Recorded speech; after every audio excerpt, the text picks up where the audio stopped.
இன்றைக்கும் நாம் தேவன் நமக்கு கொடுத்த வசனங்களை, அந்த 2 வசனங்களை நாம் சேர்ந்து சத்தமாய் வாசிக்கலாம். ஏசாயா 64 அதிகாரம் அதனுடைய 8ஆம் வசனம், ஏசாயா 44 அதிகாரம் அதனுடைய 21ஆம் வசனம். ஏசாயா 64 அதனுடைய 8, ஏசாயா 44 அதனுடைய 21. எல்லாம் சேர்ந்து சத்தமாய் வாசிக்கலாம். இப்பொழுதும் கர்த்தாவே, நீர் எங்களுடைய பிதா, நாங்கள் களிமண், நீர் எங்களை உருவாக்குகிறவர், நாங்கள் அனைவரும் உமது கரத்தின் கிரியே. யாக்கோபே, இஸ்ரவேலே, இவைகளை நினை. நீ என் தாசன், நான் உன்னை உருவாக்கினேன். நீ என் தாசன், இஸ்ரவேலே, நீ என்னால் மறக்கப்படுவதில்லை. கர்த்தரால் உருவாக்கப்பட்ட நாம் கர்த்தரால் மறக்கப்படுவது இல்லை. நம்மை நிச்சயமாக மறந்து போக மாட்டார். இன்றைக்கு நாம் தியானிக்க போகிற காரியம், நாம் துக்கத்தின் பாதையில் செல்லும் போதும் கர்த்தர் அதன் மத்தியில் நம்மை உருவாக்கி பயன்படுத்துகிறவராக இருக்கிறார். ஹல்லேலூயா. இன்றைக்கு அநேகம் பேருடைய வாழ்க்கையில் இந்த துக்கம், இந்த கவலை மனிதனுடைய வாழ்க்கையை வாட்டி வதைக்கிறது. worry, அதாவது நான் எதுக்கு கவலைப்படுறேன்னே தெரியல, எதுக்கு துக்கப்படுறேன்னே தெரியல, ஆனால் ஒரு துக்கம். சில மனிதனுடைய வாழ்க்கையில் வருகிற இழப்பு நிமித்தம் வருகிற துக்கம், எதிர்பார்க்கிற காரியங்கள் நடக்காதது நிமித்தம் வருகிற துக்கம். இந்த துக்கத்தோடையே நம்ம பயணம் செய்கிறோம், இந்த துக்கத்தோடையே வேலை செய்கிறோம், இந்த துக்கத்தோடையே சாப்பிட்றோம், இந்த துக்கத்தோடையே ஒருத்தங்கள்ட்ட பேசுகிறோம், இந்த துக்கத்தோடையே சபைக்கு வர்றோம். சபைக்கு வந்து பாரத்தை இறக்கி வைன்னு சொன்னாலும் இறக்கி வைக்கிறதே கிடையாது. அப்படின்னாலும் அந்த நேரத்தில் மட்டும் இறக்கி வச்சுட்டு சபையை விட்டு போகும்போது மறக்காமல் மறுபடியும் எடுத்துகிட்டு போகிறது. துக்கத்தோடு வருகிறோம், துக்கத்தோடே போகிறோம், துக்கத்தோடு ஃபங்க்ஷன் வீட்டுக்கு போகிறோம், திருமண வீடுகளுக்கு போகிறோம், வீடு பிரதிஷ்டைகளுக்கு போகிறோம். எல்லாத்துலையும் போய் வெளியே ஒரு ஃபேக் ஸ்மைல், ஈன்னு ஒரு சிரிப்பு எல்லாத்தையும் பார்த்துட்டு, உள்ளே என்ன இருக்குது? துக்கம். வெளியே ஒரு ஃபேக் ஸ்மைல், போலியான சிரிப்பு. உள்ளத்தில் சந்தோஷம் இல்லை, உள்ளத்தில் ஒரு உண்மையான இன்பம் இல்லை, உள்ளத்தில் பயங்கரமான துக்கம், கவலை. ஆனால் எல்லாரையும் பார்த்து சிரிக்கணுமே, இல்லைன்னா அவன் என்ன நினைப்பான், அவங்க என்ன நினைப்பாங்க அப்படின்னு சொல்லிட்டு ஒரு சிரிப்பை சிரிச்சிட்டு அப்படியே வர்றது. ஆண்டவர் உண்மையிலே நம்மளை அப்படி தான் அழைச்சிருக்கிறாரா? இன்றைக்கு இந்த நாளில் நான் உங்களுக்கு சொல்லுவேன், உங்களுடைய துக்கத்தை கர்த்தர் மாற்றி உங்களை உருவாக்குகிறவராக இருக்கிறார், இன்பமாய் உருவாக்குவார். என்ன காரியத்தினால வந்த துக்கமாக இருந்தாலும் கர்த்தரால் மாற்ற முடியும். இன்னைக்கு எத்தனை பேர் விசுவாசிக்கிறீங்க? இன்னைக்கு உலகத்தில் ஒரு பெரிய துக்கம் என்னவென்று சொன்னால், ஒரு மனிதரை நம்ம இழப்பது தான் ஒரு பெரிய துக்கம். அப்படித்தானே? ஒரு மனிதன் நம்மை விட்டு பிரிந்து போவது அது ஒரு பெரிய துக்கம். அந்த துக்கத்தையே நம்ம தாண்டி வரும்படியாக தேவன் உதவி செய்வார் என்றால், வேற எந்த துக்கத்தையும் தாண்டி வரும்படியாக கர்த்தர் கிருபை செய்வாரா? செய்வார். அதுதான் கர்த்தருடைய விசேஷ தன்மை. நம்முடைய துக்கம், கவலைகள் நம்மை மூழ்கடித்து சாகடிப்பதை கர்த்தர் விரும்புகிறது இல்லை.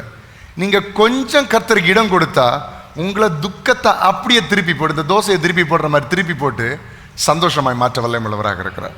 நீங்கள் நினைப்பீங்க, இவ்வளோ நாள் துக்கமாக இருந்தேன், இவ்வளோ வருஷம் துக்கமாக இருந்தேன், இவ்வளோ நாட்கள் கவலையாக இருந்தேன், ஒரே நாளில் கூட கர்த்தர் உங்களுடைய உள்ளத்தை சந்தோஷமாய் மாற்ற முடியும். அப்படி உருவாக்குகிற ஒரு நல்ல தகப்பன் நமக்கு கொடுக்கப்பட்டிருக்கிறார். ஆனால் இந்த துக்கப்படுத்துறதுல ஒரு முக்கியமான பகுதி யாருக்கு இருக்குதுன்னா, பிசாசுக்கு இருக்கிறது. சாத்தான் நம்மை துக்கப்படுத்துகிறான்.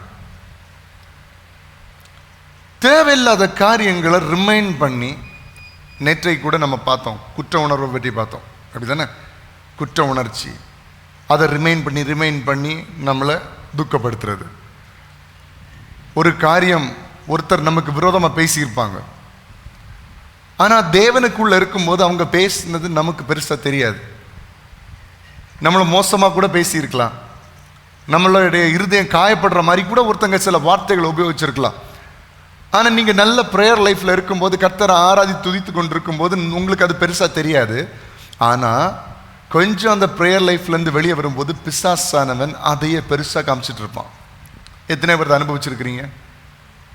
உடனே எல்லாம் ஞாபகம் வரும், அவங்க சொன்னது ஞாபகம் வரும், இவங்க சொன்னது ஞாபகம் வரும், எல்லாம் சொன்ன ஞாபகம் வந்து கடைசியில் ஒரு ப்ரெஷர் ஏறி கடை சொல்லுவாங்க, எனக்கு பைத்தியம் பிடிக்கிற மாதிரி இருக்கு. என்ன சொல்லுவாங்க? நீங்களாம் உட்கார்ந்துருக்கிறத பார்த்தா நான் தீர்க்க தரிசனமாக பேசிட்டு இருக்கிற மாதிரி நீங்கள் மொத்த கர்த்தருடைய வார்த்தை ஒவ்வொன்று மாமன்றம், அவருடைய வார்த்தை இருபுறமும் கருக்குள்ள பட்டயம். நிச்சயமா உங்களுக்கு இன்னைக்கு இது தேவைன்னா கர்த்தர் உங்க இருதயத்தோட பேசுவார். உங்க இருதயத்தை அவருடைய வார்த்தை கிழிக்கும் என்பதில் எந்த சந்தேகம் இல்லை. ஆமென். அப்போ எல்லாம் நம்ம ஆண்டவர் விட்டு கொஞ்சம் தூரம் போகும்போது சாத்தானானவன் நயவஞ்சகமாக எல்லாத்தையும் ரிமைண்ட் பண்ணுவான், எல்லாத்தையும் ஞாபகப்படுத்துவான்.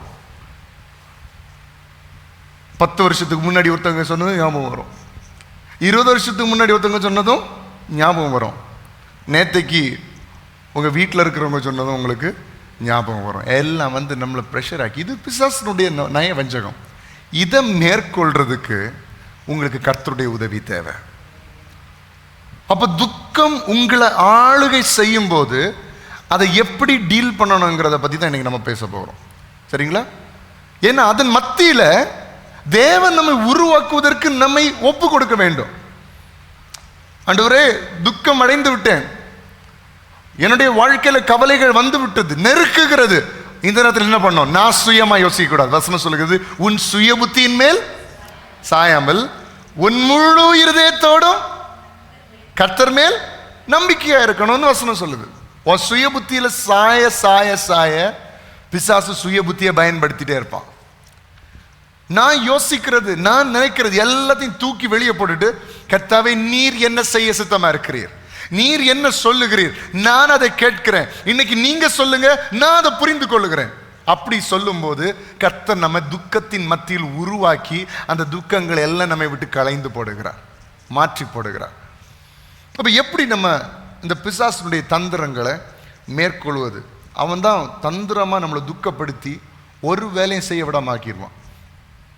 சந்தோஷமா பேச விடாதபடிக்கு உங்களுடைய வாழ்க்கையை மாற்றிடுவான். நீங்க காலையில் எழும்பி இத்தனை வேலைகளை செய்யணும்னு நினைச்சிருப்பீங்க, காலையில் எழும்பி ஒரு எண்ணம், ஒரு தாட் மனசுக்குள்ள வந்துட்டா போதும், உங்களால் அந்த வேலையை ஒழுங்கா செய்ய முடியாது. இன்னைக்கு போய் நல்லா சில பிள்ளைகளை நினைப்பாங்க, பாருங்க, நல்லா படிக்கணும், இன்னைக்கு ஸ்கூலில் போய் நல்லா படிக்கணும், இல்லை வீட்டில் நல்லா படிக்கணும். காலையில் எழும்பி ஒரு இன்சிடென்ட், ஒரு தாட் மனசுக்குள்ள ஸ்ட்ரைக் ஆனா போதும், அன்னைக்குள்ள படிப்பு போச்சு. சிலர் யோசிப்பாங்க, இன்னைக்கு நான் ஆஃபீஸ் போய் நல்ல வேலை செய்யணும், தெளிவாக மைண்ட் ஃப்ரெஷ்ஷாக இருந்து வேலை செய்யணும் அப்படின்னு சொல்லிட்டு போவாங்க. ஒரு தாட், ஒரு ஸ்ட்ரைக் மனசில், ஒரு எண்ணம், ஒரு கவலை, ஒரு துக்கம் உள்ளே வந்துருச்சா போதும், அன்னைக்கு வேலையை செய்ய முடியாது, எதுலையுமே கான்சன்ட்ரேட் பண்ண முடியாது. சிலர் நல்ல பிளான் பண்ணுவாங்க, நாளைக்கு காலையில் எழும்பிருந்து நல்ல ப்ரேயர் பண்ணணும், நல்ல பைபிள் வாசிக்கணும், நல்ல கர்த்தருடைய வார்த்தையை தியானிக்கணும்.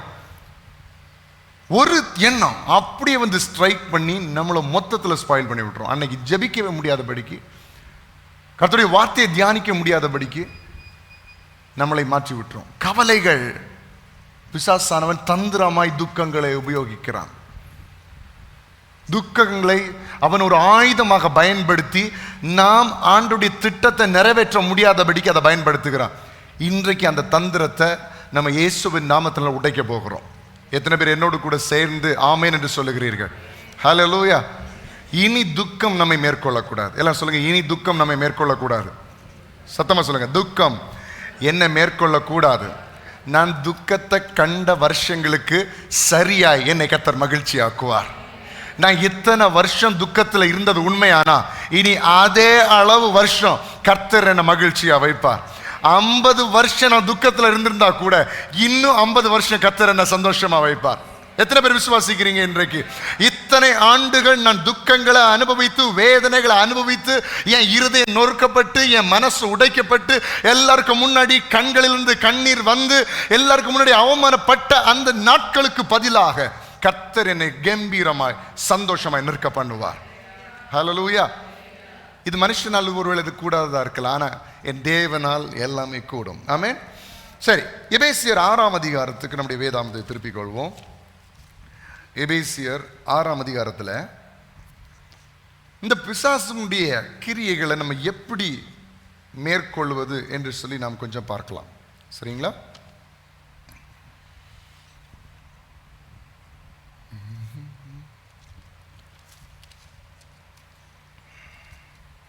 எபேசியர் 6 எடுத்தீங்களா?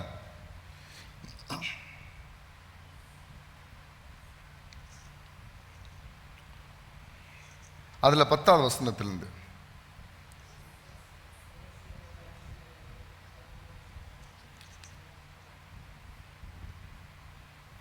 எபேசியர் 6 அதனுடைய 10லிருந்து நம்ம வாசிக்கிறோம். கடைசியாக என் சகோதரரே, கர்த்தரிலும் அப்படி சத்துவத்தின் வல்லமையிலும் பலப்படுங்கள். எதில் பலப்படணும்?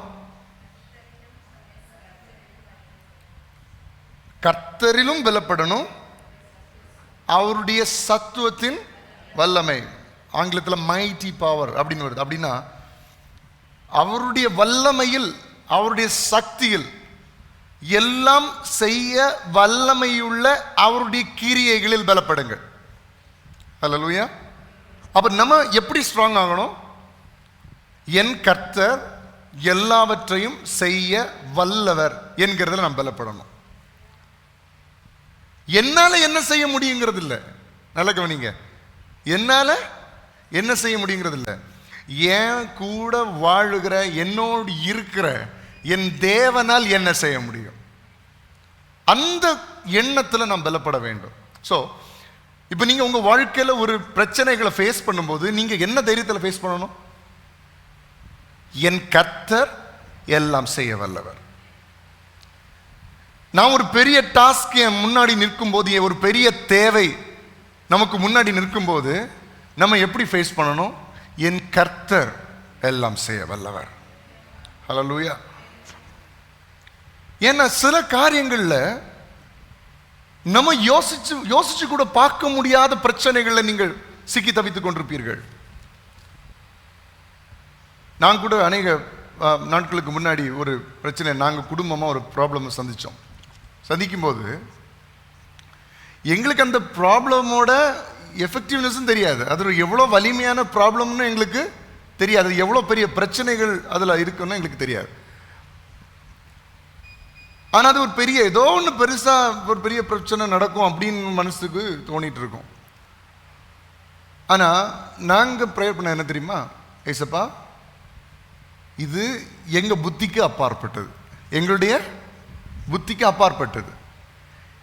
நாங்கள் எங்களுடைய சுய புத்தியில் யோசித்து நாங்கள் ஒரு விடையை தேடி இதுக்கு ஒரு விடையை கண்டுபிடிக்க முடியாது. அப்படி நாங்கள் ஜெபம் பண்ணிட்டு இருக்க வேளையில் ஆண்டவர் ஒரு நபரை எழுப்பி அந்த ப்ராப்ளம்ஸினுடைய முக்கியத்துவத்தை எங்களுக்கு சொல்லி தந்து, நல்ல கவனிங்க, எங்களுக்கு அது என்ன ப்ராப்ளம்னு ஃபஸ்ட்டு தெரியாது, என்ன பிரச்சனைன்னு கூட நமக்கு புரிஞ்சிக்க தெரியாது. அந்த அளவுக்கு நம்ம அந்த மாதிரி விஷயங்களில் நம்ம அப்டேட்டட் கிடையாது. அப்போ ஆண்டவர் ஒருத்தங்களை எழுப்பி என்ன ப்ராப்ளம், என்ன ஆக்சுவல் ப்ராப்ளம், எவ்வளோ சீரியஸான விஷயம், எவ்வளோ முக்கியமான விஷயங்கிறதே சொல்லி தந்து, அதை எப்படி சரி பண்ணணும்னு சொல்லி தந்து, அதை சரி செய்வதற்குரிய ஆதாரத்தையும் அவங்களே உருவாக்கி கொடுத்தாங்க. உங்களுக்கு புரியுதா?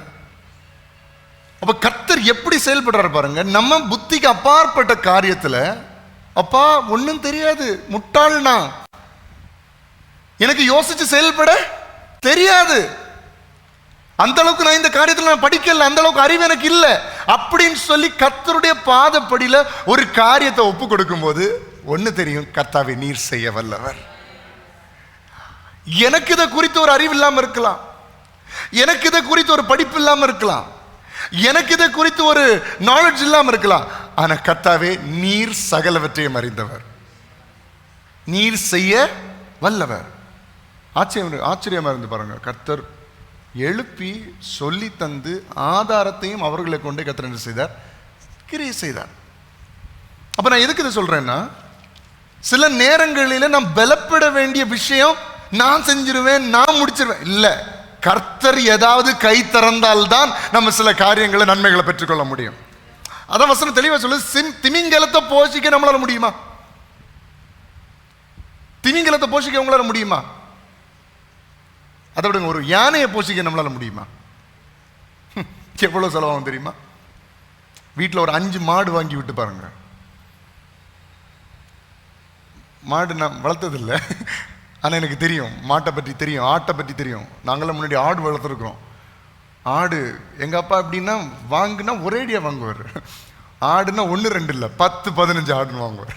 எல்லாம் போட்டு ஒவ்வொரு நாளும் அதுக்கு சாப்பாடு போடுறதே, அது சும்மா போட்டுடலாம், வேற ஏதாவது சாப்பாடு போடலாம். ஆனால் அதுக்குரிய அந்த இலைகள் இருக்குது பார்த்தீங்களா, அந்த பலா மரத்தில் உள்ள இலைகள்லாம் நம்ம கிடைக்கிறதுக்கு நாங்கள் வண்டி எடுத்துகிட்டு போவோம், ஊர் ஊராக போவோம். எதுக்குன்னா இந்த இலை எடுக்கிறதுக்கு, இந்த வேட்டையாடுறது போகிற மாதிரி போவோம். இப்போ பெரிய வெட்டு கத்தி இதெல்லாம் எடுத்துகிட்டு காரில் போவோம். அங்கே இங்கே போய் தெரிஞ்ச வீடுகள்லாம் ஏதாவது இந்த பலாமரம் இருந்ததுன்னா எல்லாத்தையும் வெட்டி இலைகளை போட்டு கொண்டு வர்றது ஆட்டை போஷிக்கிறதுக்கு. அப்போ நான் சொல்கிறேன், ஒரு 10 ஆடை போஷிக்கிறதுக்கே நம்மளால் முடியாது, ஒரு 10 மாடை போஷிக்கிறதுக்கு நம்மளால முடியாது, ஒரு யானையை போஷிக்கிறதுக்கு நம்மளால முடியாது. அப்படி இருக்கும்போது திமிங்கலத்தை எப்படிங்க போஷிக்க முடியும்? ஆழக்கடல்ல, ஆழமான இடங்கள்ல, மனுஷன் ரீச் ஆக முடியாத, மனுஷன் தாங்க முடியாத பிரஷர்ல இருக்கக்கூடிய தண்ணீர்ல வாழ்ந்து கொண்டிருக்கிற அந்த திமிங்கலத்துக்கு நம்ம போஷிக்க முடியுமா? முடியாது. அதான் சொல்றாரு, இந்த திமிங்கலம் ஒரு, அது இவ்வளோ பெரிய அனிமலா இருந்து, பெரிய ஒரு ஜைஜாண்டிக்கான ஒரு கடல் வாழ் மிருகமா இருந்தா கூட அதை போஷிக்கணும்னால நான் கை திறந்தாதான் நடக்கும்.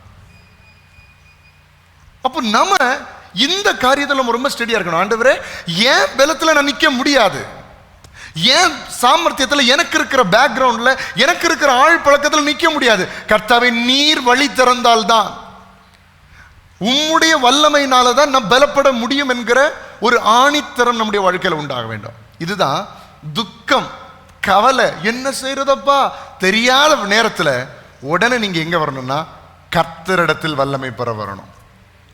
எத்தனை பேருக்கு நான் சொல்ல சரியாப்படுது? பக்கத்தில் பார்த்து சொல்லுங்க. நீங்க துக்கப்படும் போது சத்தமா சொல்லுங்க, ஏன் சத்தமா சொல்லுங்க. நீங்க துக்கப்படும் போது, நீங்க கவலைப்படும் போது உங்க மூளையை வச்சு ரொம்ப யோசிக்காதீங்க, நீங்களே ரொம்ப யோசிக்காதீங்க. ஆண்டவரிடத்துல வாங்க, அவருடைய வல்லமையை நம்புங்க, அவர் உங்களுக்காக யாவையும் செய்து முடிப்பார். ஹல்லேலூயா. இன்னைக்கு நம்ம நிறைய ப்ராப்ளம் என்ன தெரியுமா? நம்ம சுயமா யோசிச்சு யோசிச்சு யோசிச்சு, நமக்குன்னு தெரியும் நம்ம யோசிச்சா தீர்வு கிடைக்காதுன்னு உங்களுக்கு தெரியுமா தெரியாதா? நம்ம யோசிச்சு ஒரு சொல்யூஷன் கிடைக்கும்னா சரி யோசிக்கலாம். நமக்கு நல்லா தெரியும், நான் யோசிச்சு ஒரு சொல்யூஷன், ஒரு தீர்வு, ஏன் பிரச்சனை கிடைக்க போறது இல்லை. அப்ப கர்த்தரை சார்ந்துடணும். கர்த்தாவே, உங்க கரத்தை பிடிச்சிட்டேன், நீங்க என்ன கூட்டிட்டு போங்க, நீங்க என்ன வழி நடத்துங்க. அதான் இந்த வசனம் சொல்லுகிறது, கர்த்தரிலும் அவருடைய சத்துவத்தின் வல்லமையிலும் பலப்படுங்கள். அடுத்தது, நீங்கள் பிசாசின் தந்திரங்களோடு எதிர்த்து நிற்க திராணி உள்ளவர்களாகும்படி தேவனுடைய சர்வாயுத வர்க்கத்தையும். அப்ப பிசாசுடைய தந்திரத்துல ஒரு தந்திரம் என்னன்னா உங்களை துக்கப்படுத்துகிறது. ஏன்னா உங்களை துக்கப்படுத்திட்டா உங்களால சகஜமான வாழ்க்கை வாழ முடியாது. பாத்தீங்களா? உங்களை ஒரிக்குள்ள தள்ளி அப்படியே ஐயோ என்ன பண்றது ஆண்டவரே அப்படி இருந்துட்டீங்கன்னா உங்களால ஒரு வேலையும் செய்ய முடியாது. அன்னைக்கு பிள்ளைகள் பட்டினி. சில பெற்றோர் எவ்வளோ கஷ்டத்தில் இருந்தாலும் பிள்ளைங்களுக்கு நல்ல ஆகாரத்தை என்ன செஞ்சுருவாங்க, பண்ணி கொடுத்துருவாங்க. அதுவும் நம்ம கன்னியாகுமரி மாவட்டத்தில் உள்ள பெற்றோரெல்லாம் நம்ம சொல்லவே வேண்டாம். என்ன பாரமாக இருந்தாலும் தலையில் தூக்கி கல்லையை போட்டால் கூட பிள்ளைகளுக்கு சமைச்சு வச்சுட்டு தான் அடுத்த வேலை. அது அது நம்ம உண்மையில் அது பாராட்டக்கூடிய விஷயம். உண்மையில் நம்ம பெற்றோர் மாதிரி யாருமே இருக்க முடியாது. ஏன்னா பெற்றோர் காய்ச்சல் இருந்தால் கூட பிள்ளைகளுக்குரிய சாப்பாடெல்லாம் கரெக்டாக வரும். அதெல்லாம் ஆச்சரியம். சரி, கர்த்தர் உங்களை ஆசீர்வதிப்பாராக, இன்னும் பலப்படுத்துவாராக. அது உண்மையிலே ஒரு பெரிய காரியம். ஆனால் சில இடங்கள்லாம் பார்த்தீங்கன்னா பெற்றோருக்கு மைண்ட் ஃப்ரெஷ்ஷாக இருந்தால் தான் பிள்ளைகளுக்கு சாப்பாடு கிடைக்கும். சில நாள் பெற்றோர் நல்ல ஜாலியாக இருப்பாங்க, கவலை பிள்ளைகளுக்கு நல்லா சமைச்சு போட்டு அடுத்த நாள் கஞ்சியாக இருக்கும். ஏன்னு கேட்டால் சும்மா நானே பயங்கர டென்ஷனில் இருக்கேன், வேணும்னா சாப்பிட, இல்லைன்னா போ இப்படின்றோம். ஹலோ, இல்லை, நான் உங்களை சொல்லலை. நான் இப்போ தானே உங்களை பற்றி தானே பெருமையாக பேசுனேன். நீங்கள் அப்படி கிடையாது. சில பெற்றோர் அவங்க வேதனையில் இருக்கும்போது, அப்போது துக்கம் உள்ள நுழைஞ்ச உடனே என்ன ஆகுது? நம்ம சகஜமான வாழ்க்கை என்ன செய்யுது? பாதிக்கப்படுது. ஜப வாழ்க்கை முடிஞ்சுது. பைபிள் வாசிப்பு, ஒரு வசனத்தை கூட ஒழுங்காக வாசிக்க முடியாது. ஏன்னா துக்கம் உள்ள ஆளுகை செஞ்சு எப்படி வாசிக்க முடியும்? பிசாசுடைய நயவஞ்சகமே நம்மளை துக்கப்படுத்தி, நம்மளை கவலைக்குள்ளாக்கி, நம்முடைய நார்மல் லைஃப்பை ஸ்பாயில் பண்ணுறது. நார்மலாக ஒரு மனுஷன் வாழணும்ல, ஒரு வாழ்க்கை அழகாக கரெக்டாக எழும்பி கரெக்டாக தூங்கி. இந்த துக்கம் உள்ள வரும்போது 10 மணிக்கு தூங்க வேண்டியவங்க எத்தனை மணிக்கு தூங்குறாங்க?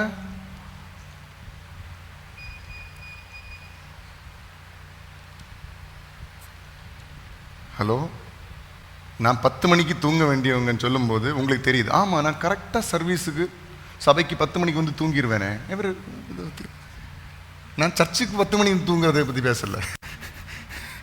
நான் எதை பற்றி பேசிகிட்டு இருக்கிறேன்னா, வீட்டில் நைட்டு 10 மணிக்கு தூங்குறதை பற்றி பேசிகிட்டு இருக்கிறேன். விழித்திருக்கிறவர்கள் கரங்களை உயர்த்தி சத்தமாக ஹல்லேலூயா. 10 மணி, ஆமாம் மணி 12 ஆகுது. சரி, இப்போ நைட்டு 10 மணிக்கு தூங்க வேண்டியவங்க இந்த துக்கமும் கவலையும் ஆளுகை செய்கிறதுனால எத்தனை மணிக்கு தூங்குறாங்க?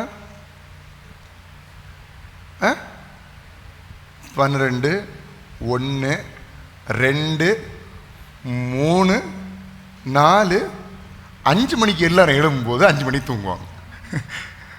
ஹலோ, இதுதான் பிசாசுடைய தந்திரம். நம்ம நார்மலாக வாழ வேண்டிய வாழ்க்கை இருக்குது பார்த்தீங்களா? நார்மலாக ஒரு மனுஷன் சராசரியை இப்படி தூங்கி இப்படி எழும்பணும், காலையில் எழும்பி கர்த்தரை தேடணும், சந்தோஷமாக வாழணும், பிள்ளைகளை பார்க்கணும், வீட்டில் இருக்கிறவங்கள பார்க்கணும், சந்தோஷமாக தன்னுடைய கடமைகளை செய்யணும், எல்லோரும் சேர்ந்து ஐக்கியமாக இருக்கணும். இந்த நார்மலான வாழ்க்கை இருக்குது பார்த்தீங்களா? இதை இந்த துக்கம் வந்து கெடுத்து விடுகிறது. பிசாசன் அதுக்கு தான் டார்கெட் பண்ணுறான். ஏன்னா துக்கத்தை உள்ள வச்சுட்டாலே உங்களே ஆண்டவரை பிரிச்சிடலாம், அது அவருக்கு நல்லா தெரியும். அப்போ இந்த தந்திரங்களை நம்ம எப்படி எதிர்த்து நிற்கணும்? நீங்கள் பிசாசின் தந்திரங்களோடு எதிர்த்து நிற்க திராணி உள்ளவர்களாகும்படி தேவனுடைய சர்வாயுத வர்க்கத்தையும் தரித்துக் கொள்ளுங்கள். ஏனெனில் மாம்சத்தோடும் இரத்தத்தோடும் அல்ல, துரைத்து நமக்கு யுத்தம் எங்க? மாம்சத்தோடும் அல்ல, இரத்தத்தோடும் அல்ல, துரைத்தனங்களோடும் அதிகாரங்களோடும் இப்பிரபஞ்சத்தின் அந்தகார லோகாதிபதிகளோடும் வான மண்டலங்களில் உள்ள பொல்லாத ஆவிகளின் சேனைகளோடும் நமக்கு போராட்டம் உண்டு. ஆகையால் தீங்கு நாளிலே அவைகளை நீங்கள் எதிர்க்கவும் சகலத்தையும் செய்து முடிக்கிறவர்களாய் நிற்கவும் திராணி உள்ளவர்களாகும்படி தேவனுடைய சர்வாயுத வர்க்கத்தையும் எடுத்துக்கொள்ளுங்கள். என்னெல்லாம்? சத்தியம் என்னும் கச்சையை உங்கள் அறையிலே கட்டினவர்களாயும், நீதி என்னும் மார்க்கவசத்தை தரித்தவர்களாயும், சமாதானத்தின் சுவிசேஷத்திற்குரிய ஆயத்தம் என்னும் பாதரட்சை கால்களிலே தொடுத்தவர்களாயும், பொல்லாங்கன் எய்யும் அக்னி அஸ்திரங்களை எல்லாம் அவித்து போடத்தக்கதாய் எல்லாவற்றையும் மேலாக விசுவாசம் என்னும் கேடகம் பிடித்து கொண்டவர்களாயும் நில்லுங்கள். இரட்சண்யம் என்னும் தலை சீராவையும் தேவ வசனமாகிய ஆவியின் பட்டயத்தையும் எடுத்துக்கொள்ளுங்கள். எந்த சமயத்திலும் சகல விதமான வேண்டுதலோடும் விண்ணப்பத்தோடும், மறுபடியும் வாசிங்க, எந்த சமயத்திலும் சகல விதமான வேண்டுதலோடும் விண்ணப்பத்தோடும் ஆவியினாலே ஜெபம் பண்ணி அதன் பொருட்டு மிகுந்த மன உறுதியோடும் சகல பரிசுத்தவான்களுக்காகவும் பண்ணும் வேண்டுதலோடும் விழித்துக் கொண்டிருங்கள். இப்ப கொஞ்சம் பார்த்தோம். நீதி, விசுவாசம், தேவ வசனம், ஆயத்தம், இதெல்லாம் நம்ம பார்த்தோம் இல்லையா? இதுக்கு கூட விண்ணப்பம், ஜெபம், கர்த்தருடைய பாதப்படியில் வந்து ஆண்டவிடத்தில் ஷேர் பண்ணுகிற ஒரு அனுபவம் நமக்கு வரணும். துக்கமான நேரங்களில் நமக்கு யார்கிட்ட போய் சொல்றது அப்படின்னு ஒரு கேள்வி வரும்ல. யார்கிட்டையும் சொல்ல வேண்டாம், நீங்கள் ஆண்டவரிடத்தில் சொல்லுங்க. நீங்க துக்கமா இருக்கும்போது, நீங்க வேதனை நடுவில் இருக்கும்போது, ஐயோ என் கவலைகளை என் துக்கங்களை யாரிடத்துல பகிர்ந்து கொள்வேன்? நீங்க மனுஷங்கள்ட்ட பகிர்ந்து கொண்டீங்கன்னா உங்களை அவர்கள் தூற்றுவார்கள். உங்களுடைய துக்கங்களை ஒரு மனிதனிடத்துல பகிர்ந்து கொள்ளும் போது அவன் அந்த துக்கத்தை கேட்டுவிட்டு இன்னொரு மனிதனிடத்துல போய் சொல்லுவான். அவளுக்கு இந்த மாதிரி பிரச்சனை, அவனுக்கு இந்த மாதிரி பிரச்சனை, அவங்க ஃபேமிலியில் இந்த மாதிரி பிரச்சனைகள் ஓடிட்டு இருக்குதுன்னு அவங்க ஒவ்வொரு இடத்துலையும் போய் சொல்லுவாங்க. நான் இன்னைக்கு சொல்லுகிறேன், உங்க துக்கத்தை, உங்க கவலையை எந்த மனுஷனிடத்துல பகிர்ந்து கொள்ளாவிட்டாலும் பரவாயில்ல, உங்க துக்கத்தை கர்த்தரிடத்துல ஷேர் பண்ணுங்க, அவரிடத்துல பகிர்ந்து கொள்ளுங்கள். கர்த்தர் மேல் உன் பாரத்தை வைத்து விடு, அவர் உன்னை ஆதரிப்பார், அவர் உன்னை ஆதரிப்பார். நீதிமானை ஒருபோதும் தள்ளாட விட மாட்டார், அவருடைய பிள்ளைகளை ஒரு நாளும் தள்ளாட விட மாட்டார். அப்ப துக்கம், பிசாசானவன் நயவஞ்சகமாக துக்கத்தை நம்முடைய இருதயத்துல உட்புகுத்தும் போது அதை எதிர்கொள்ள வேண்டிய முதல் ஆயுதம் என்ன தெரியுமா? கர்த்தருடைய பாதப்படியில் வருவது. ஆண்டவரத்துல ஷேர் பண்ணணும், ஓப்பன் ஹார்ட்டா. ஆண்டவரே, இருதயத்தில் உள்ளது எல்லாவற்றையும் இடத்துல ஊற்றி விட்டேன். அதனால அப்படித்தானே செய்தாங்க. அவளுடைய சக்களத்தி அவளுக்கு விரோதமாய் பேசின போது, அவளை வேதனைப்படுத்தின போது, தேவனுடைய சமூகத்தில் வந்து தன்னுடைய இருதயத்தில் உள்ள எல்லாவற்றையும் அவளிடத்துல ஊற்றி விட்டாள். பின்பு அவள் துக்க முகமாக இருக்கவில்லை. இந்த துக்கம் உங்க வாழ்க்கையை விட்டு மாறணும்னா கர்த்தருடைய பாதப்படியில் வரணும். கர்த்தருடைய பாதப்படியில் வந்து துக்கத்தின் மத்தியில் உங்களை அப்படியே உருவாக்குவார். உருவாக்கும் போது எல்லோரை பார்க்கிலும் கனம் பெற்ற பாத்திரமாய் கர்த்தர் உங்களை மாற்றுவார். நிச்சயமா நான் சொல்லுகிறேன், இந்த 19வது நாளில் கர்த்தர் உங்களுக்கு தருகிற வாக்கு தத்துவம், நீ துக்கத்தின் நடுவில் வாழ்ந்து கொண்டிருக்கலாம், கவலையின் நடுவில் வாழ்ந்து கொண்டிருக்கலாம், ஆனால் கர்த்தரை நம்பி கர்த்தருடைய பாதத்தில் வந்து அவரிடத்துல நீ உன் துக்கத்தை எல்லாம் பகிர்ந்து கொள்ளும் போது, அவரிடத்துல உன்னுடைய கவலைகள் எல்லாம் விண்ணப்பங்களாய் அவரிடத்துல தெரிவிக்கும் போது, உன்னுடைய எல்லா கவலைகளையும் எல்லா துக்கங்களையும் மாற்றி உன்னை சுற்றி இருக்கிற எல்லார் மத்தியிலும் கனம் பெற்ற பாத்திரமாய் உன்னை வனைந்தெடுப்பார். வேதத்தில் ஒரு மனுஷன் துக்கப்பட்டு கொண்டிருந்தார். அவரை மட்டும் பார்த்து நாம் ஜெபித்து முடிக்க போகிறோம். எல்லாரும் வேதாமத்தை திருப்பிக் கொள்வோம். 1 நாளாகமம் 1 நாளாகமம் அதனுடைய 4வது அதிகாரம் நாம் வாசிக்கலாம். 1 நாளாகமம் 4வது அதிகாரம் அதனுடைய 9வது வசனத்திலிருந்து நாம் பார்க்கும்போது, இங்கே அந்த 2வது பகுதியை பாருங்க. நான் துக்கத்தோட, அவன் தாய் என்ன சொல்லுகிறா? நான் துக்கத்தோட அவனை பெற்றேன் என்று சொல்லி அவனுக்கு யாபேஸ் என்று பெயரிட்டான். ஒரு தாய் ஒரு குழந்தையை பெற்றெடுக்கும் போது நிறைய வேதனையின் மத்தியில் பெற்றெடுப்பார்கள், வலி மிகுந்த ஒரு அனுபவத்தோடு பெற்றெடுப்பார்கள். அதெல்லாம் நம்ம ஒரு தாயினிடத்துல கேட்டா ஒரு பிள்ளை அந்த தாயை வேதனைப்படுத்தவே மாட்டாங்க. ஏன்னா எவ்வளவு கஷ்டம். 9 மாதங்கள் அந்த பிள்ளைய வயிற்றில் சுமந்து வேதனையோடு சுமந்து ஒரு சராசரியான ஒரு நார்மல் மனுஷனுடைய வாழ்க்கைய கிட்டத்தட்ட 1 வருட காலமாக வாழ முடியாதபடிக்கு அந்த குழந்தையை சுமந்து ஒரு நேரத்தில் பெற்றெடுக்கிறார்கள். பெற்றெடுப்பதும் சுலபமாய் பெற்றெடுப்பதில்லை. இந்த உலகத்தில் யாரும் தாங்க முடியாத வலிகளோடும் வேதனைகளோடும் அந்த தாய் பெற்றெடுக்கிறார்கள். ஆனால் அவ்வளோ வேதனையோடும் வலியோடும் அந்த தாய் பெற்றெடுக்கும் போது அந்த குழந்தையினுடைய முகத்தை பார்த்த உடனே அந்த தாய்க்கு என்ன வரும்? சந்தோஷம் வரும். என்னிடத்துல நிறைய பேர் சொல்லியிருக்கிறாங்க, என் குழந்தைய பார்த்த உடனே என் வலியெல்லாம் என்ன செஞ்சிச்சு? மறைஞ்சு போச்சு, என் வேதனை எல்லாம் என்ன விட்டு போயிடுச்சு. அப்போ ஒரு குழந்தைய பார்த்து ஒரு தாய்க்கு சந்தோஷம் வருமே தவிர துக்கம் வராது. எவ்வளவு கஷ்டப்பட்டாலும் எவ்வளவு வேதனைப்பட்டாலும் என் குழந்தை அப்படின்னு சொல்லும் போது அந்த தாய்க்கு ஆனந்தம் தான் வருமே தவிர துக்கம் வராது. ஆனா இந்த தாய் சொல்லுகிறா, நான் துக்கத்தோட கவலையோட, அவங்களுடைய குடும்ப சூழ்நிலை எப்படின்னு நமக்கு தெரியாது, அவருடைய வேதனைகள் என்ன விதமான அவருடைய சூழ்நிலைகள் இருந்ததுன்னு நமக்கு தெரியாது. ஆனால் எல்லாம் சேர்ந்து அந்த தாயை அந்த மகனை துக்கத்தோட, அதாவது இவன் வேண்டாம், இந்த குழந்தை எனக்கு வேண்டாம், இவனை பெற்றதை நான் சந்தோஷமா நினைக்கல, இவன் பெற்றதை நான் வேதனையா நினைக்கிறேன், இவன் பிறந்ததே எனக்கு தேவையில்லைங்கிறதா துக்கத்தோட பெறுவதற்கான அடையாளம். துக்கத்தோட பெற்றேன்னு சொல்லி அந்த குழந்தைக்கு வேண்டா வெறுப்புல யாபேஸ் என்று பெயரிடுகிறாள். யாபேஸ் என்று பெயரிடுகிறாள். ஆனா இந்த துக்கத்தின் மகன் தான். பிறந்ததிலிருந்தே நீ துக்கமானவன், நீ கவலை உள்ளவன், உன்னால யாருக்கும் பிரயோஜனம் இல்லை, இன்னைக்கு நிறைய பேருடைய வீடுகளில் சில பிள்ளைகள் பிறக்கும் போது உலகத்துக்கு வரும்போது சில சூழ்நிலைகள் மாறும். பார்த்தீங்களா? சில வீட்டினுடைய சூழ்நிலைகள் மாறும், சில கஷ்டங்கள் வரும், சில பொருளாதார கஷ்டங்கள் வந்த உடனே இந்த சூழ்நிலைக்காக அந்த குழந்தைகளை வெறுக்கிற எத்தனை பெற்றோர் இருக்கிறாங்க தெரியுமா இந்த உலகத்துல? பெற்றோர் சரி, ஒருவேளை அந்த தாய் அப்படி இருக்க மாட்டாங்க, சில நேரங்களில் தகப்பன் கூட அப்படி இருக்க மாட்டாங்க. ஆனால் நிறைய இடங்களில் தகப்பன்மார் கூட அப்படி இருக்கு. இந்த பையன் பிறந்ததுலேருந்து, இந்த மகள் பிறந்ததுலேருந்தே எனக்கு கஷ்டம், பிறந்ததுலேருந்தே எனக்கு தரித்திரம், பிறந்ததில் இப்படி வாயை திறந்து அந்த பிள்ளை இடத்துல சொல்லுகிற மோசமான பெற்றோர் இந்த உலகத்தில் இருக்கிறாங்க. இன்னும் சொல்ல போன அந்த வீட்டில் உள்ள பாட்டி தாத்தா, வீட்டில் இருக்கிற உறவினர்கள், அந்த வீட்டில் அந்த குழந்தை பிறந்ததுலேருந்தே அந்த வீட்டுக்கு கஷ்டம் நஷ்டம். இதே லிஸ்ட்ல தான் யார் இருக்கிறா? யாபேஸ். பிறந்ததுலேருந்து துக்கம், இதைதான் கேட்டு கேட்டு வளர்கிறார் யாபேஸ்.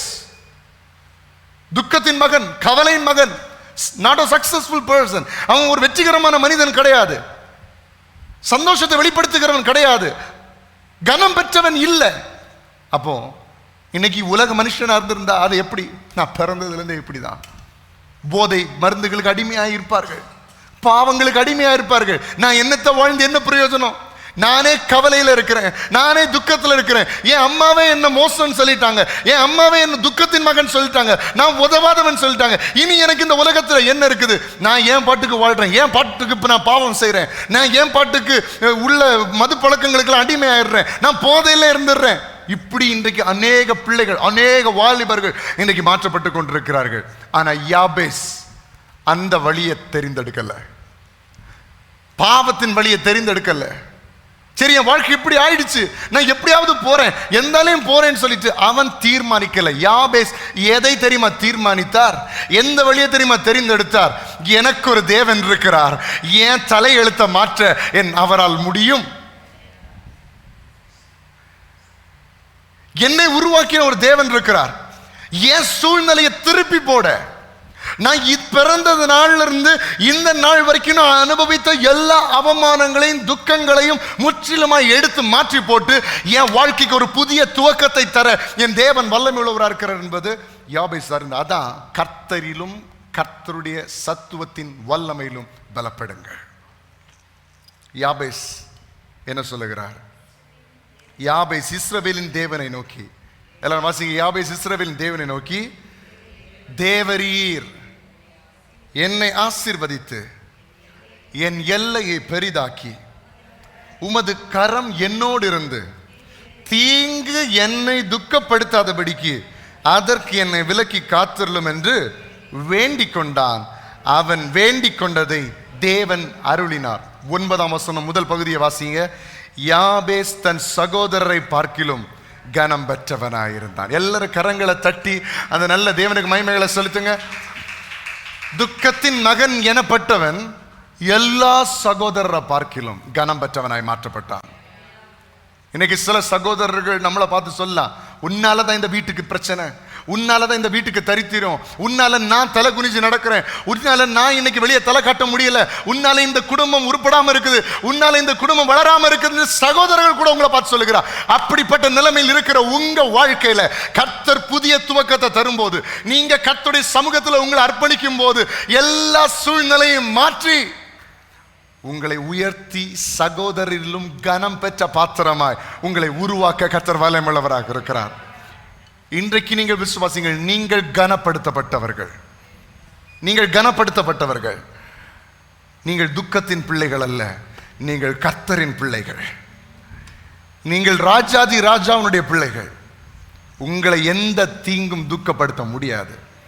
யாபேசுனுடைய தலையெழுத்த, பெற்றோருடைய தலையெழுத்த கூட என் தேவனால் மாற்ற முடியும் என்றால், இன்றைக்கு நீங்களும் நானும் சந்திக்கிற துக்கமான சில காரியங்களில் இருந்து கர்த்தர் நம்மை விடுவிக்க போதுமானவர். நம்ம அதிலிருந்து கட்டி எழுப்ப தேவன் போதுமானவர். இன்னைக்கு நீங்க விசுவாசிச்சீங்கன்னா தேவனுடைய மகிமையை காண்பீர்கள். இன்றைக்கு உங்களுடைய எல்லா துக்கங்களையும் கர்த்தர் களைந்து போட்டு இந்த துக்கத்திலிருந்து கர்த்தர் உங்களை உருவாக்குவார், மகிழ்ச்சியாக உங்களை வாழ வைப்பார்.